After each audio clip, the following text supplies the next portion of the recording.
家长的名字，好，还有你要去的班级。因为他今天是1点才进，不是1点，大概12:50。在这边。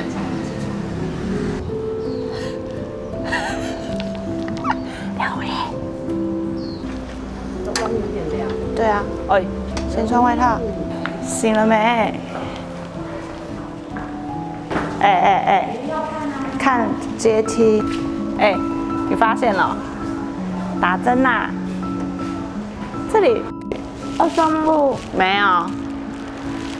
哦，想不想？要不要拿？那我们要去健康中心才能拿。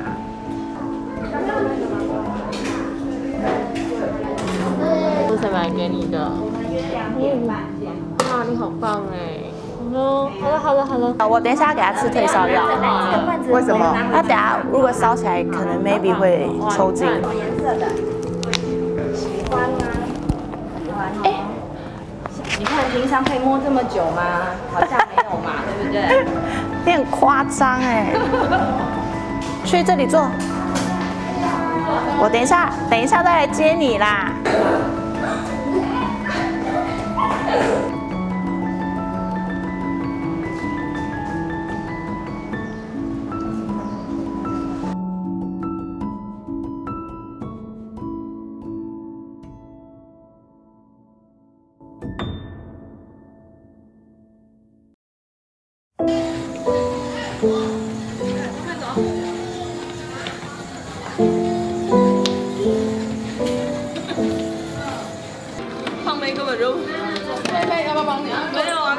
想要让他在上国小之前学会一点东西，智能上不上来我不知道，但是至少生活，像他会穿裤子，就是他尿尿会讲，但他不会穿裤子，他也是在发展中心学会穿裤子，穿内裤跟外裤，不然他之前我们怎么教他，他都只穿外裤。在发展中心，像穿鞋子、穿袜子，也是在那边慢慢学起来的。我们学提醒速度比他快一点。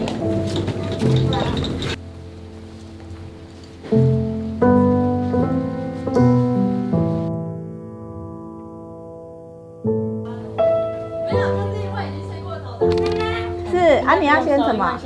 去努力背书吗？拜拜。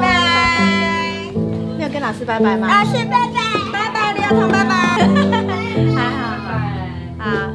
你不跟我签吗？好。老师拜拜。等一下。我先等一下。快点，来洗澡来。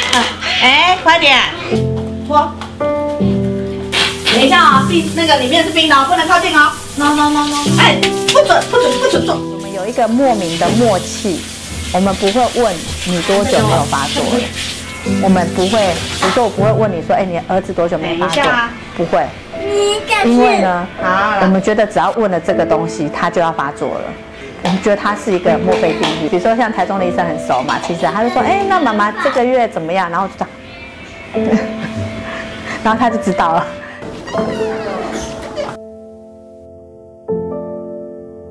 那基本上，卓非症候群是一群小孩子非常特别，大脑神经细胞膜上面有个钠离子孔洞，它的基因改变了，它的细胞膜就很容易兴奋，尤其是在温度改变的时候，温度高的时候，就会产生放电的或者漏电的情形。那这个抽搐呢很特别，通常在小孩子在婴儿时期就开始出现，好发年龄大概是在2个月到6个月就开始了哈。接受预防注射疫苗的时候，通常在1岁之前，它的发展都是正常的。后来慢慢出现严重发展迟缓，然后走路不稳，然后认知不足。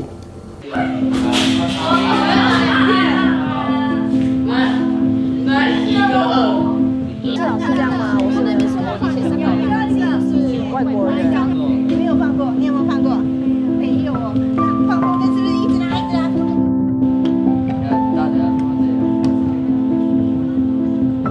在干，别放零食吧。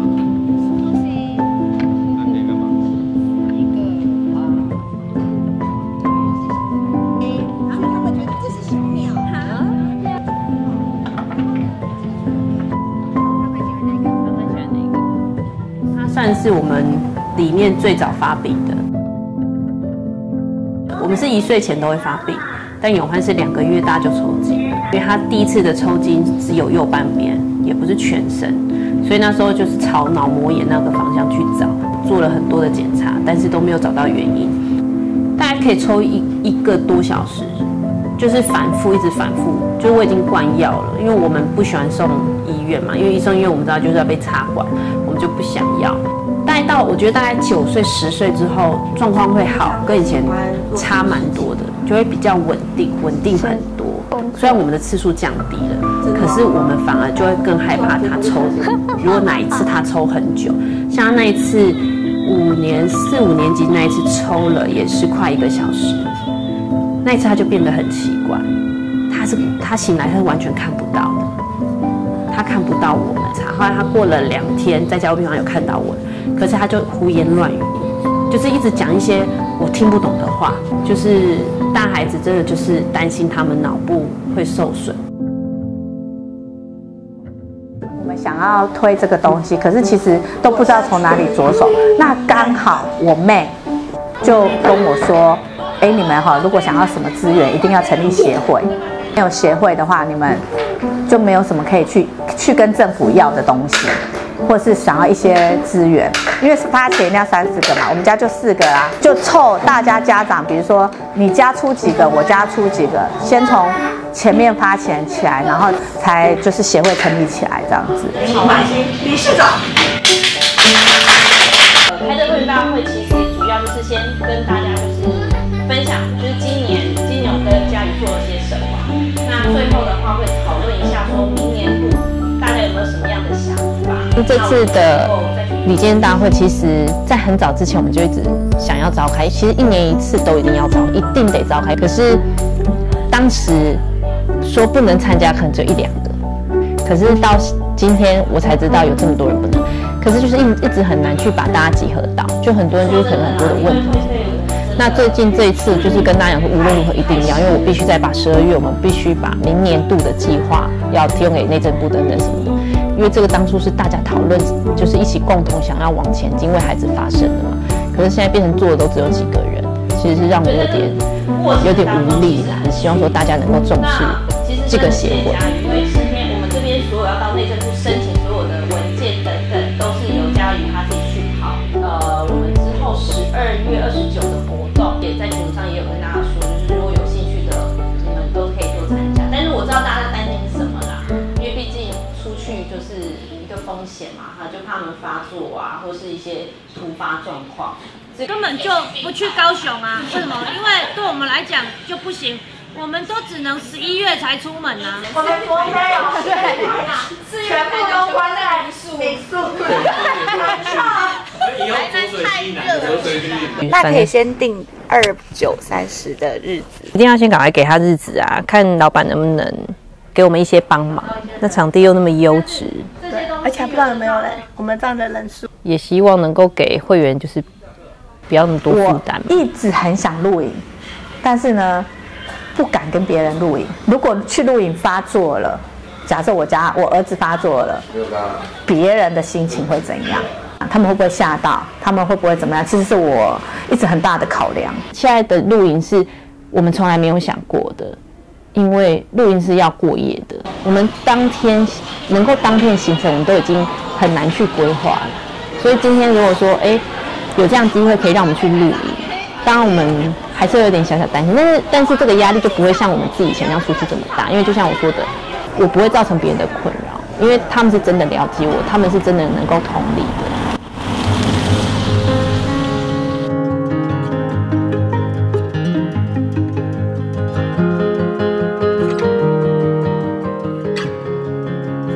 姐姐来。对，那他也是他们卓飞协会的那个理事长。是。那其实露营是我们协会里面孩子没有一个有做过的，他就想说，就是能够就是来这边看看参观啊，别人我们看环境就是很喜欢，应该要怎么样圆梦？那询问一下，其实大家是很希望协会所有的孩子能够出来走走之外，我们能够过夜，就是大家可以共度这样2天1夜的时光。那其实我们有很多的家庭其实只是担心，因为有一个一定要照顾这个孩子，所以是很辛苦。只要有一个那个愿望在心里面，但是他那个位置就是会有一个力量产生出来。是，对，我们帐篷大概就是四人房，4人房，然后两张床，2张床，然后可以4个人睡。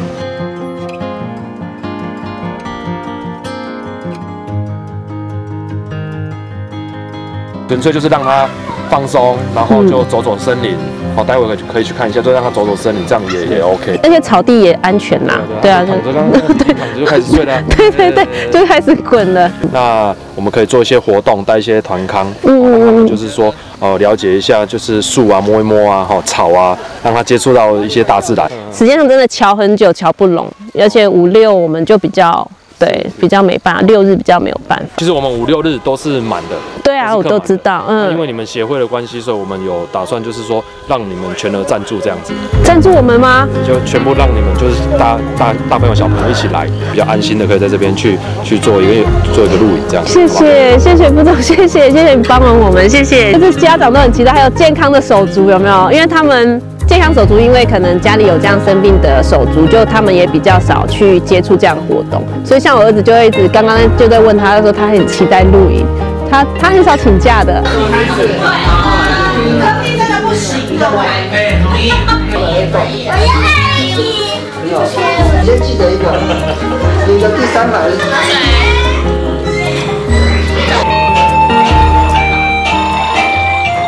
这是你弹的吗？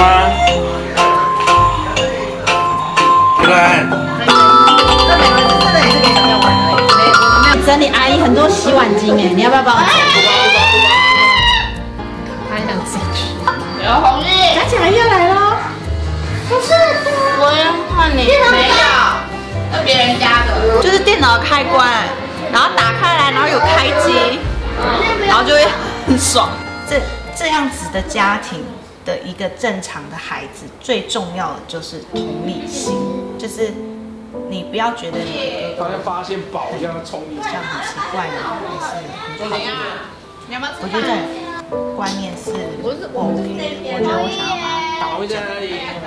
在小一的时候，2个是上同一个学校，是因为我想要让他不要觉得自己的哥哥是一个很奇怪的人。你可能会遇到你的同学会跟你讲，尹哥是白痴，你知道吗？他还真的遇到过，他就回那个同学说，你再说一次，我就跟你妈讲。这就是他的牵绊，他没有办法割舍。对啊，所以他对他哥应该是又爱又恨的。有时候要你，如果在爸爸妈妈不能照顾他的时候，要照顾他吧。有。那你会觉得压力很大或者怎么的吗？有一点，因为如果到时候生小孩，也要照顾小孩，要照顾姐姐，就压力有点大。我的担忧只在于我死后他怎么办，其他都不担忧。我的儿子都直接跟我讲说，他不想谈论生死这一块。很多有特殊的家庭都会觉得这是手足应该负担的责任，但我不认为啊。我觉得所以我为什么不都让他们分开，让他们读不同学校，就是可以不要那么有压力。所以我都跟他讲说，你以后就是过自己的生活，开心就好。我就是跟弟弟讲。姐姐这一块都是爸爸妈妈自己会处理，你不用担心，不用操心我们，你只要放假偶尔再回来陪我们吃个饭就 OK。结果他就红了眼眶说：“我为什么不能跟你们一起住？”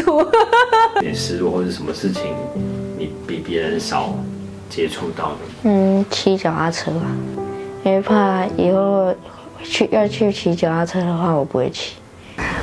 他跟我说，他觉得我们比较爱弟弟，比较没有爱他，因为比如说我们陪弟弟去住院啊，然后看医生啊，或是任何的事情都是弟弟为优先。那所以其实那时候我才突然惊觉到说，小孩子嘛大了，他可能有这种感受不太一样。所以其实我后来就会稍微有点，我就会调整，我也会去跟他讲说，其实对我来说你们都很重要。然后比如说发生任何的事情的时候，我都会说，并不是只有他，就是你也是一样，就是这样的事情，比如说危险的事情，我希望他不要发生，你也不要发生。到后来才比较释怀一点，说他觉得他们两个是一样重要的。露营你有去露营过吗？睡帐篷你有头不可以这样不然我怕太多。去买豆干，无要大地啊，要上阮这个啊。擦。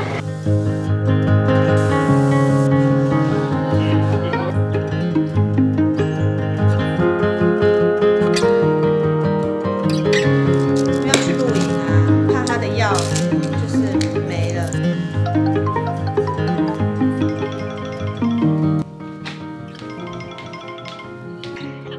怎样？你准备怎样？你们家那样6大，可能真的要像出国一样。你看，我们还有那个泡水问了，只要带的差不多，你还会带锅子那些，是不是？要煮奥米烧。本来是要煮，我跟他说不，你千万不要煮。我说就卤个鸡翅，全部都很开心了。苗栗3区，一定下是3区，自己都想3区了。今天天气还不错啊，你那边天气怎样？气象都没有看，我是觉得说我们可以去，可能是只是怕我们有些活动不能进行，但是现在是连续住都有可能是无法成行，是蛮失望。其实假很难瞧，我们不是每一个人都可以有这样的假，因为是这5个家庭去把这个假这个日期定出来的嘛。明天有什么想法？我是想说没有，就是去找住宿还是什么的。哦，那不要找太远，台中好像就没下雨了。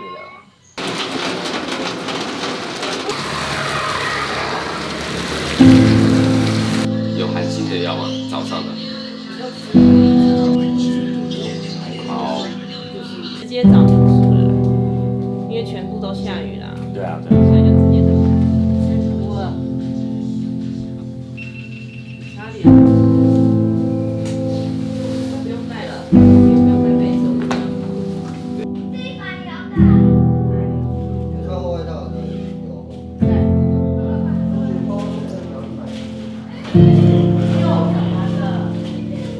他们 lucky 啦，全台下雨，没有一个地方没下雨。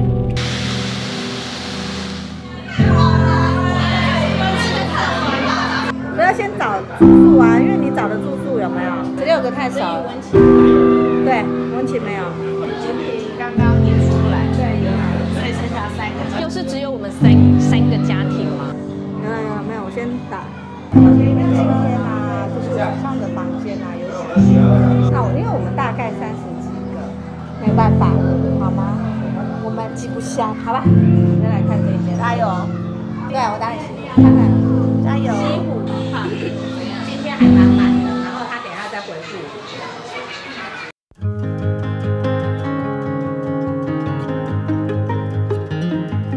我们进退两难，但又不知道怎么跟孩子去讲。当然好啊，当然愿意啊，为什么不愿意？很干脆就是帮忙我们就觉得真的很感谢。不然我们要在餐厅就一直打，请问一下。来，像这样味道吗？鼻子坏掉。香草茶。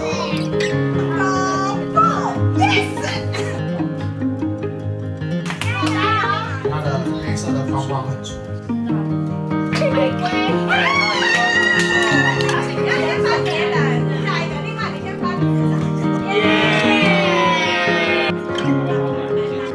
你儿子之前都没有跟你说，他想露营。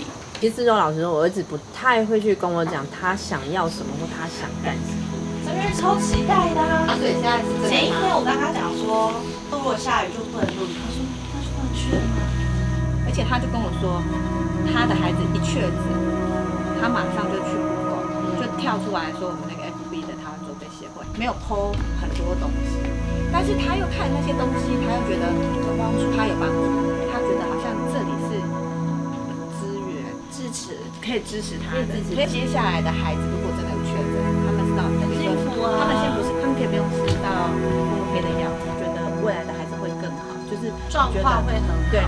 好像我们的个性比较痛的，刚好又是那个同一年级的嘛，就开始比较多交集，他有去接触他们家，所以那时候就是有跟，因为我原生的家庭其实没有很 OK， 所以那时候我就是因为他们家很幸福，羡慕很多爱，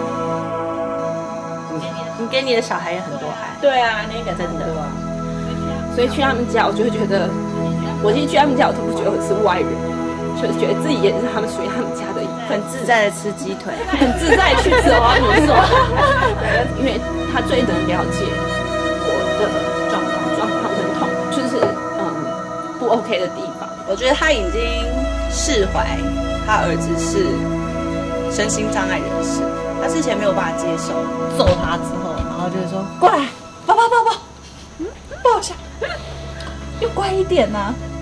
因为你看他这样子的时候，你就觉得生命很可怜，你就要想尽办法救他。什么？他很痛啊！他出来就活的啊，你有什么好怕的？可他很痛，痛吃药啊！你哭没有？你又哭？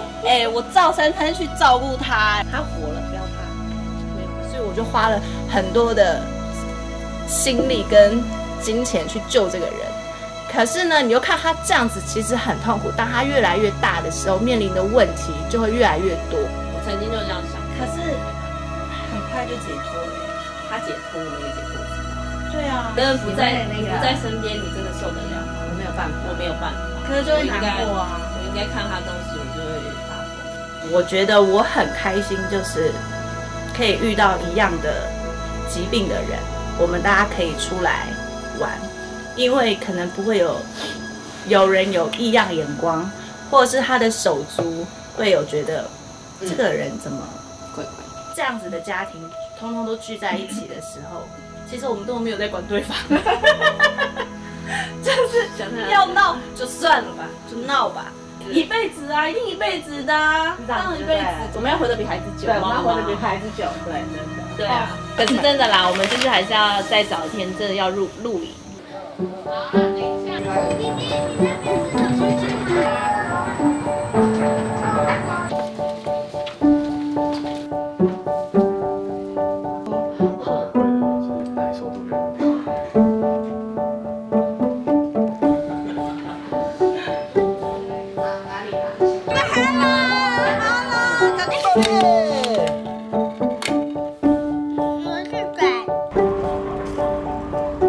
就确诊了。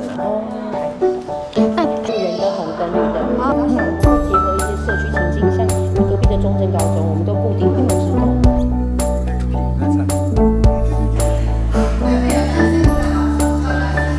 加油！好，对，你刹车干嘛？你刹车干嘛啦？怪。那我抓着你，